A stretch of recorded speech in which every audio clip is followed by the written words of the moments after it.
Good morning, everybody. Thank you for joining us. Today, I am being joined by Greg Meyer. He is the father of four, and one of his daughters has Down syndrome. A couple weeks ago, we were together and we talked about the fact of what it was like finding out her diagnosis, and which they found out during pregnancy, and then all the things that happened right after she was born, and a little bit of the learning curve that went along with that. And then now that she is older than 18, the filing of guardianship. So Greg wanted to come back today because he felt like that really didn't give the whole picture of his daughter or his role as a parent to her. And so today we're going to talk about all the joys of being the father of someone who has a disability. And so, Greg, I'm just going to turn it over to you to get started. Sure. Thank you, Shelley. And I appreciate you allowing me to come back on. As you said, after we did the first one, I realized that entire discussion was mostly from a parent's point of view. And so rarely do we hear people with Down's kids, or even just special needs kids, talk about it from their point of view. So I thought I'd just give ourselves a chance just to kind of get to know Maddie, because she's a pretty cool person, that's for sure. Absolutely. Yeah. And so I thought I'd start out with something that happened just last Saturday. She visits me every weekend, and when she was over this last weekend, I have a small 1-bedroom apartment. So when she's here, she sleeps in my bed, and I sleep out here on the couch in the living room, and the kitchen's in between. And I was still sleeping on the couch, and I woke up hearing some noise in the kitchen. I knew it was Maddie. And then I hear some laughing. So I get up and I go into the kitchen, and she's standing at the counter with a jug of orange juice. And I bought her these little little orange juice glasses, and she had poured some orange juice in it about halfway, and she was staring down laughing. And I walked in, I said, "Why are you laughing?" And she said, "Look, Dad," and pointing to the counter, she had spilled some orange juice, and she thought it was hilarious. And then she got me laughing, and we spent the next 20 to 30 seconds staring at each other, laughing over something you didn't normally laugh about. Right. That's Maddie. That's my experience with my daughter. The Yeah. personality she has. Another thing that happened just recently is this was a couple weekends ago. I woke up, put on the coffee, went into my bedroom. She was up already, and she said, "Dad, I'm hungry." I said, "Oh." So on lazy days, I have a box of sausage, egg, and cheese croissants in the freezer for just such an occasion. And that was a lazy day. So I offered her one of those, and she said, "Yeah, that'd be great." So I went into the kitchen to proceed to prepare this for her, and I got distracted. I noticed the counter, I hadn't cleaned it off very well from doing the dishes the night before. So I started doing that. And then for some reason, I turned my attention to the dishwasher. I started emptying the dishwasher. All the while, Maddie's patiently waiting for her her breakfast that I promised to get to her. And she waited about 4 or 5 minutes, and then finally she got up and she walked in the kitchen, went straight to the freezer, pulled out a croissant, set it on the counter, and left the kitchen. Didn't say anything because she knew she didn't need to, and she knew exactly what had happened. And the two thoughts that came to mind when she did that is, one, oops, how lousy a dad am I? And then the other one was how gracious she was. She could have complained. Yeah. She could have walked right in there, noticed that I'm emptying the dishwasher, and go, "What about the croissant? You Right. promised me a breakfast biscuit." She didn't do any of that. That's how gracious she is. Maddie's personality, she personifies roll with the punches. Mm-hmm. During this COVID, both her mother and I were getting pretty nervous about how she was going to interpret it. What it's going to be, life's going to be like from her perception. And I got to tell you, she hasn't skipped a beat, even from having to do homeschooling until the year was over, to going back from the house to my apartment every weekend. Early on in the COVID, she wanted a cheeseburger. This kid loves cheeseburgers. And I had to explain to her carefully that even though I knew she wanted a cheeseburger, we couldn't go get one. It was going to be not healthy for us, because she knows the word healthy. And she said, okay, no problem. Didn't complain. Yeah. That's what I mean when I say roll with the punches. When Right. and it wasn't always that way, right? When she was younger, but that's true. That's true for any human being, any kid, right? Right. Oh yeah. But the amount of graciousness that she has is, I never get used to it, and I'm often surprised, even though I shouldn't be, because that's how cool a kid she is, and she's very perceptive and picks Mm-hmm. up on things really quick. Um, Lately, I've started asking her to work with me to do dishes, and um, I didn't get any resistance whatsoever anytime. But now it's evolved to either she's finishing up her dinner and offering to help with the dishes, or she's just walking in and I don't have to ask. And so that's really worked out really well. She understands and knows responsibility, teamwork, how to be a good family member, and what her responsibilities and jobs should be. And I'm so Mm-hmm. proud of her for that. So then what I did, Absolutely. yeah. So what I did is I thought, probably the next natural step is to ask her to help start cooking. And she latched onto that very quickly. The stove is one thing that every parent's worried about. Oh sure. But Maddie's old and wise enough and experienced to know the dangers inherent with cooking on a stove. And a couple weekends ago, we had tacos, and she cooked the entire hamburger with the seasoning and everything entirely by herself. She looked like she knew Awesome. what she was doing. And then she looked at me at one point and said, Dad, I'm a chef. Mm-hmm.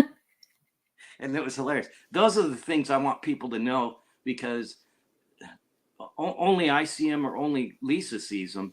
Right.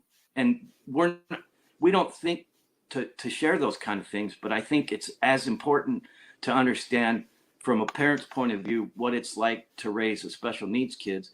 It's equally as important for others to know all the joy that they bring into our lives. And Maddie does it every single day.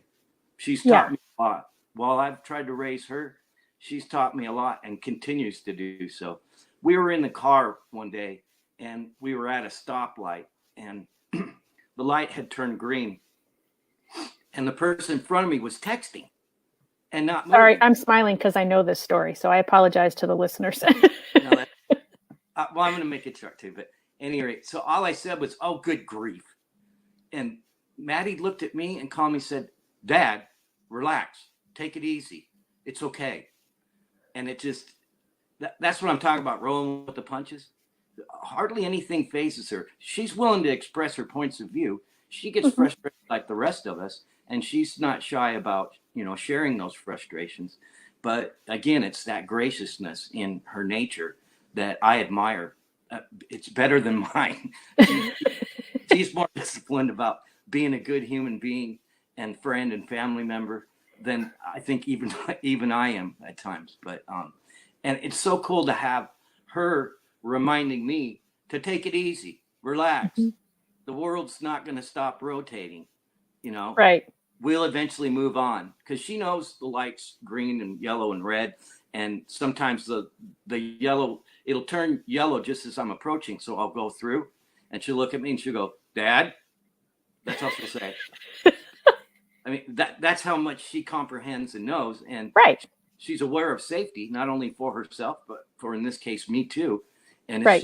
it's awesome to see how she's grown into this young lady now, and is such a good human being. She's such a good person to, like I said, not just her family, but her friends, and to be honest with you, everybody that's around her.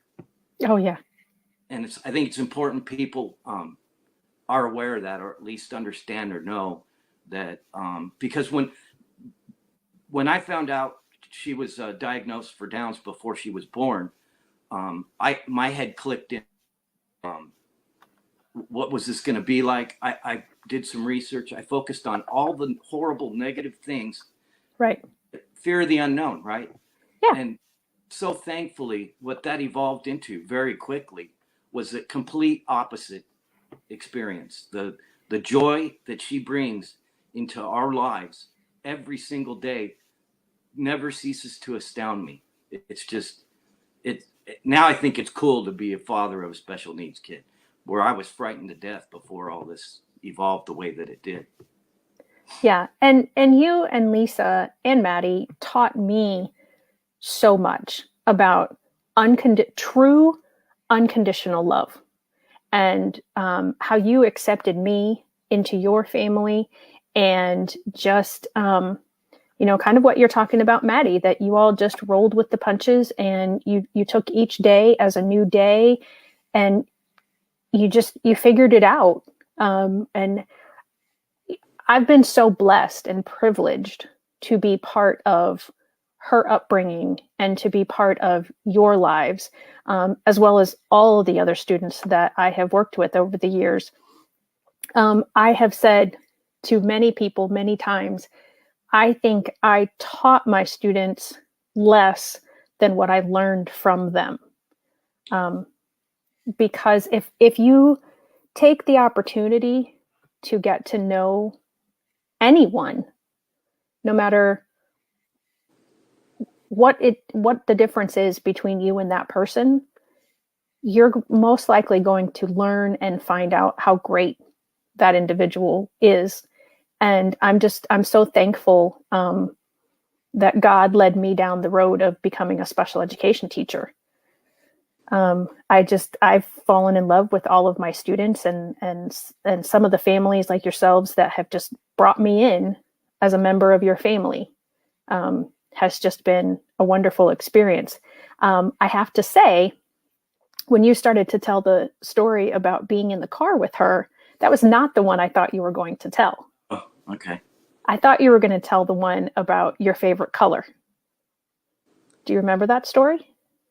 No. Is that the one? You know what? I don't. Do you remember it? I remember it. I don't know that I remember all of the details, but you and Maddie were, I think, again, sitting at an intersection, and you saw a truck, and you said something like, "Wow, I love the color of that truck." Oh, yeah. Keep going. Remember? Yeah. No, you tell it because it's your story. I'll get it wrong. No, because I don't remember it in its entirety.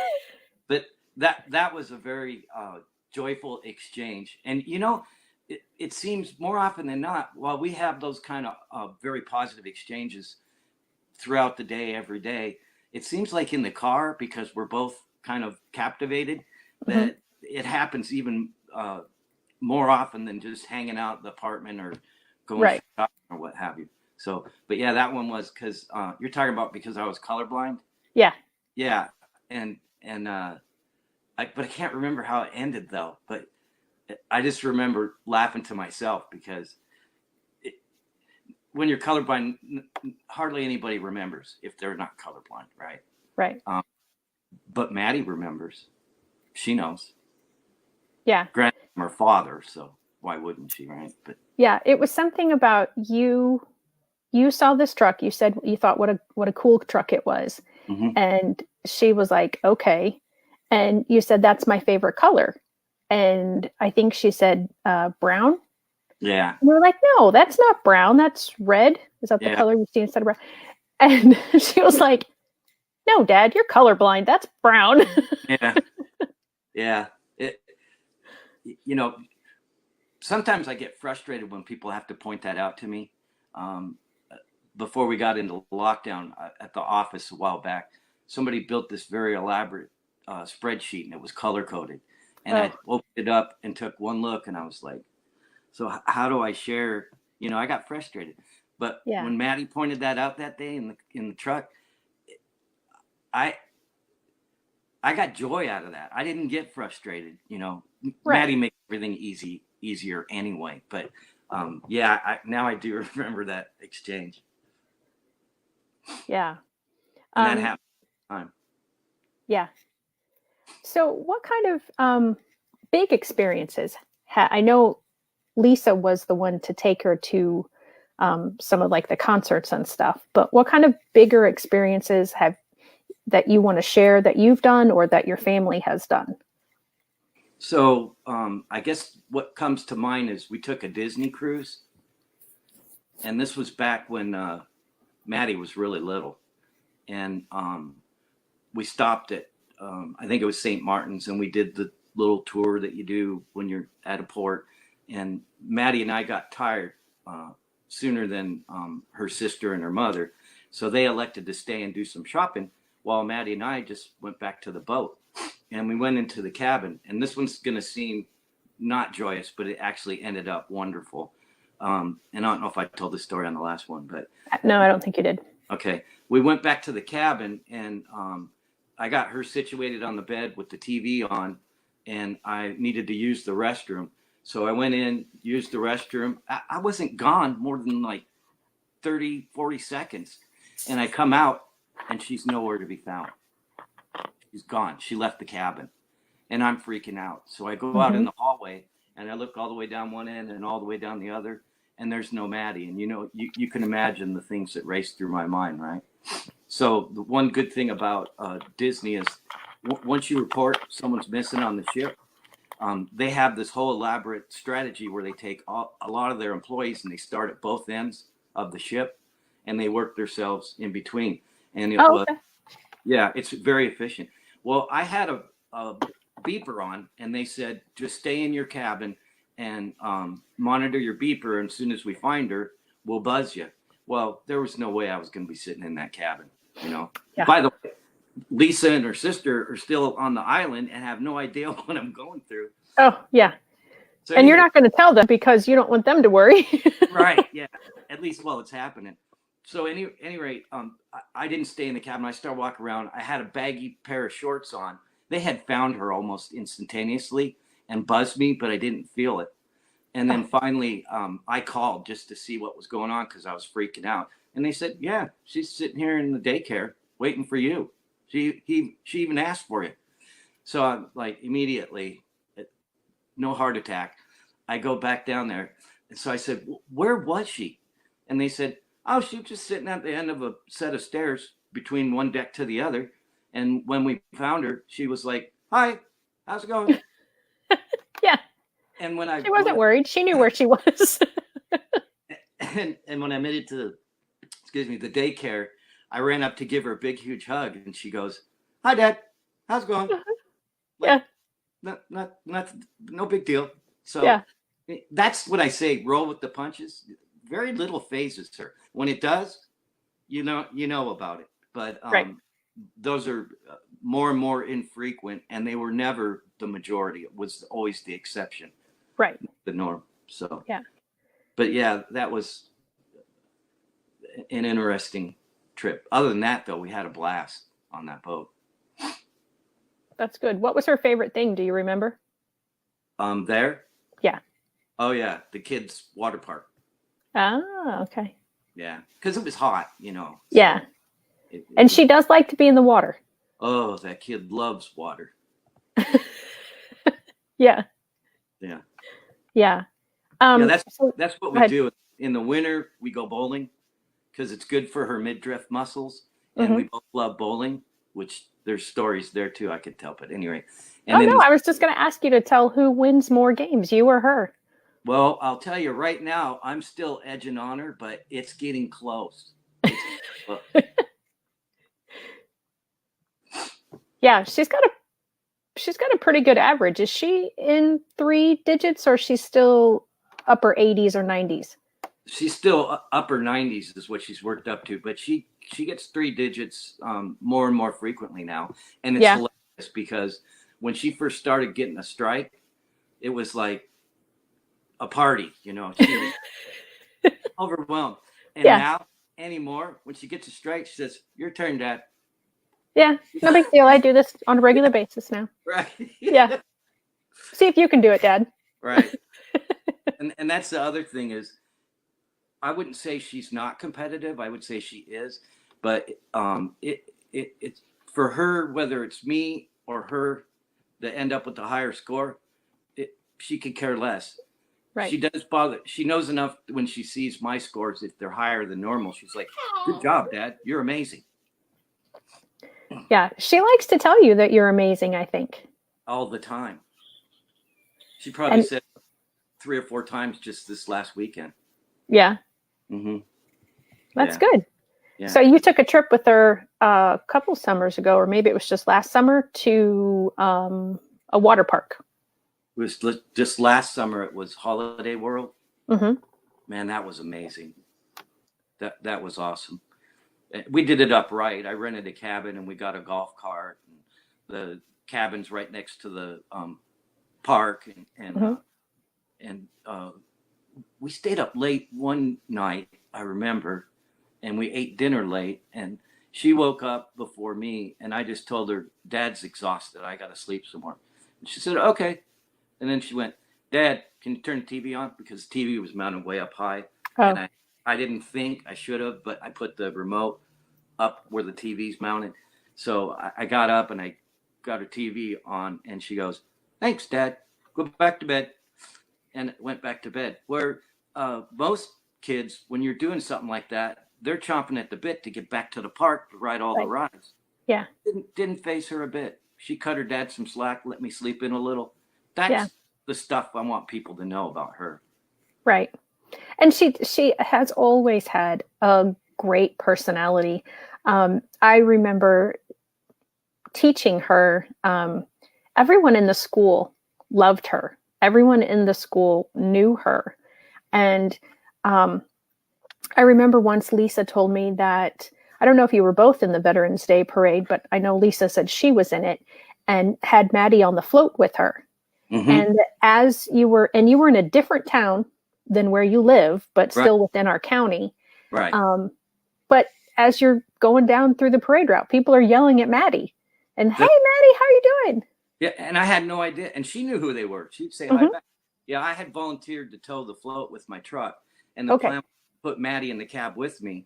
But one of the Legionnaires suggested, "Well, why don't you just throw Maddie up here?" Because her mom was on the float as well. So we put her on there, and of course, I had the windows down. And it just astounded me how many people hollered out, "Hey, Maddie." I mean, people, I had no clue who they were. And Mm-hmm. Maddie just waved back, like, "Hey, how's it going? Good to see you again."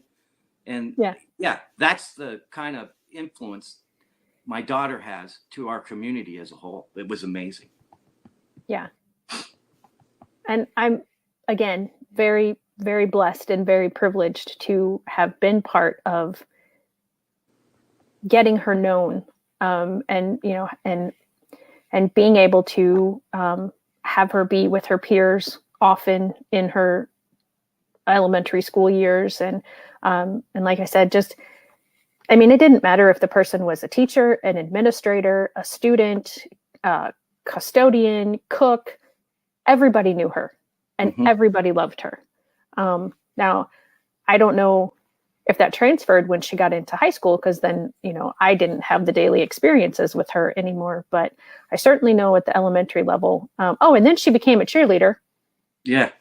So then she was known, even from other school districts, because when they would come and see her cheering. So what was her cheering like for you? She was a rock star.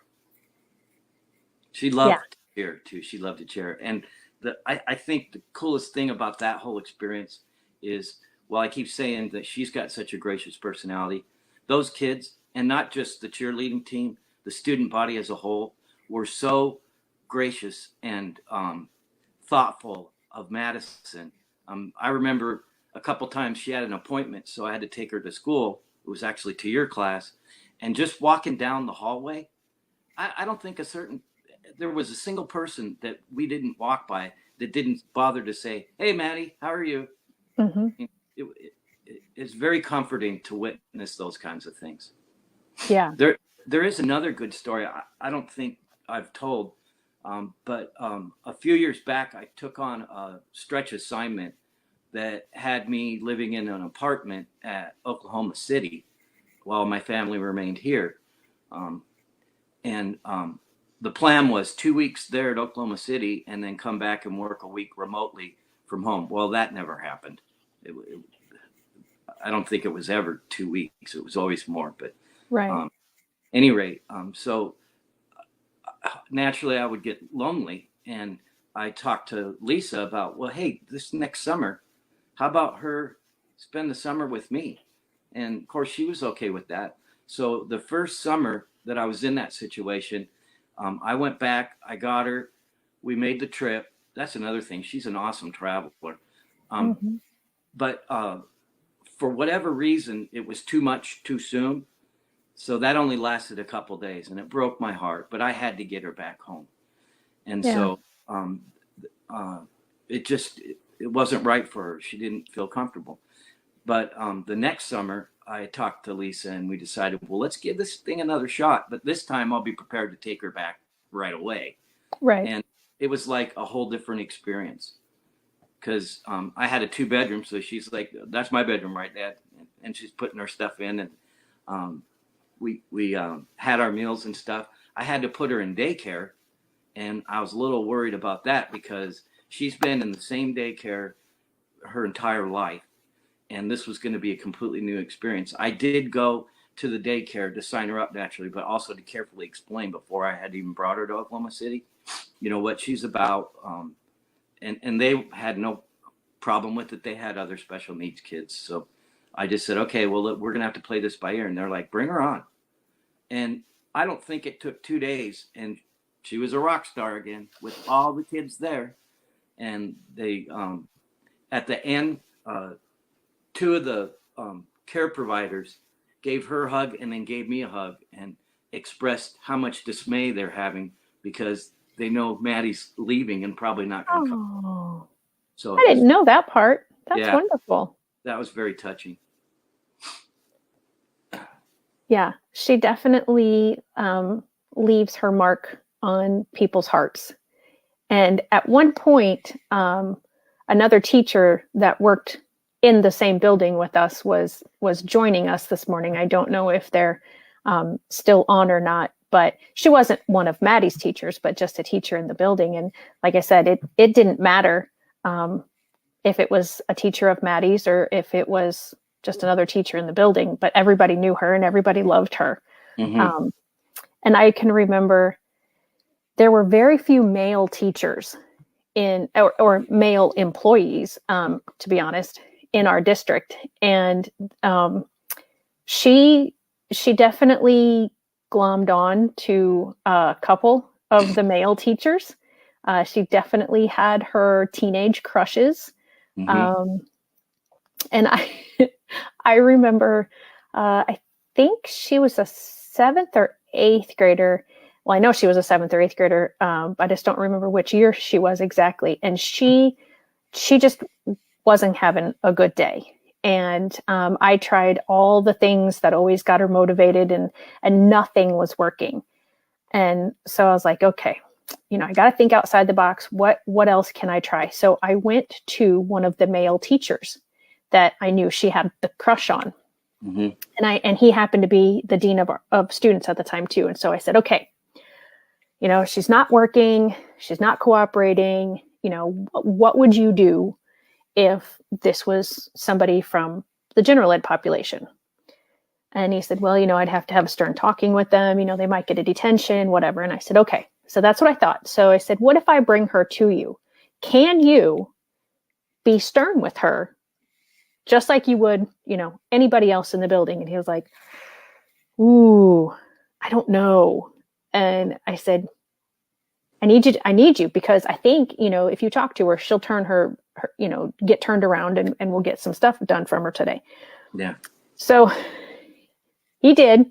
He talked to her and, he used his stern voice and that turned her around. But when I talked to him later, he said, that was the hardest thing I've ever had to do because she is so sweet and so loving all the time. To have to be stern with her was just one of the hardest things. And so I knew at that point, he didn't have kids at the time, but I knew whenever he had his own little girl, she was going to have him wrapped around her fingers.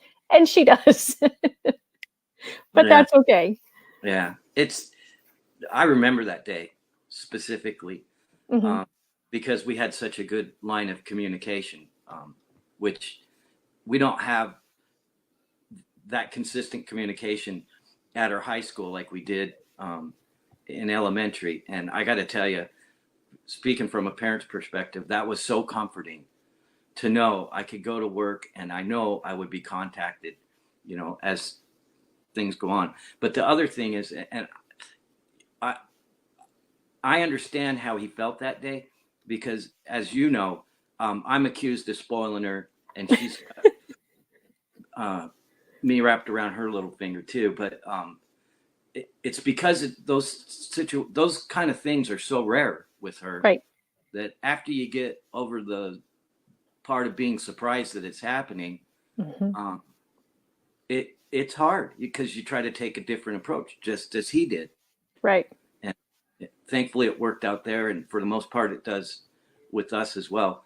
But her mother has always been the one that took the hard line, and I was always the one that got accused of spoiling her, and I admit it, and I'm not ashamed of it. Should I be doing it? I probably should have a better mix going on, but I'm not ashamed of it.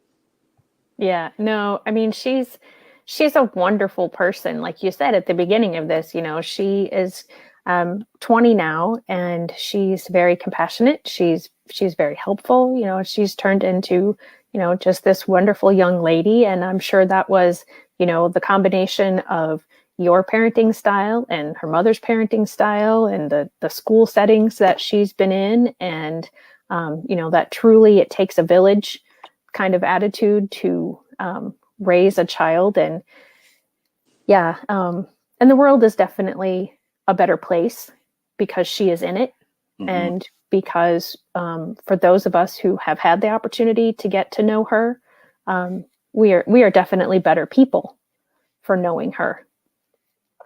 So we've been live for over 30 minutes. So I mean, we can continue to talk about her. But if you feel like, you're good for today, we can do this another time if you want, or not. So is there anything else that any big stories or anything that you really want to make sure that the audience, whether they're watching live now or they watch the replay of it, is there anything else you want them to know?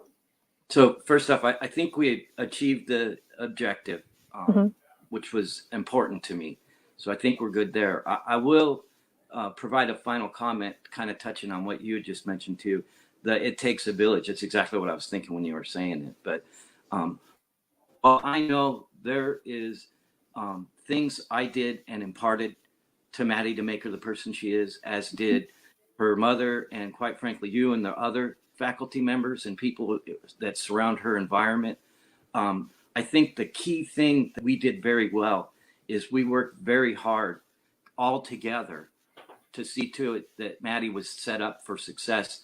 And I think Maddie got a lot of that because she watched how we did that, how we Right. interacted, and how committed we were. And that was Mm-hmm. probably an unintended byproduct, but I'm so happy it turned out that way. That's all I'll say about that. Yeah. Yeah, I agree. Yeah. All right. Well, thank you, Greg, for joining me again today. And thank you to everyone who popped in with us live, and anyone who is joining the replay of this. If you have any questions, as always, just reach out to me, put it in this thread. We did have Isabella Patterson say hi at the beginning. I'm guessing that's someone you know, because it's not someone I know. So so hello to Isabella, and thank you again for joining us today. Continue to follow me for tips and behavior ideas and strategies. If you need any help with extended school year right now, or just preparing for the fall and things that we need to do in the fall. I know school just got out, but we want to start preparing for that kind of stuff ahead of time. Again, thank you, Greg. And again, just thank you for allowing me to be a part of your life for the last, 15 years, I think, 15, Mm-hmm. 14, something like that. And, for the foreseeable future, I hope. So Sure. Yeah, have absolutely. a great day. And when you get Maddie next time, make sure to tell her Kino says hi. I will. I will do that. All right. Bye-bye. Thank you. Bye-bye.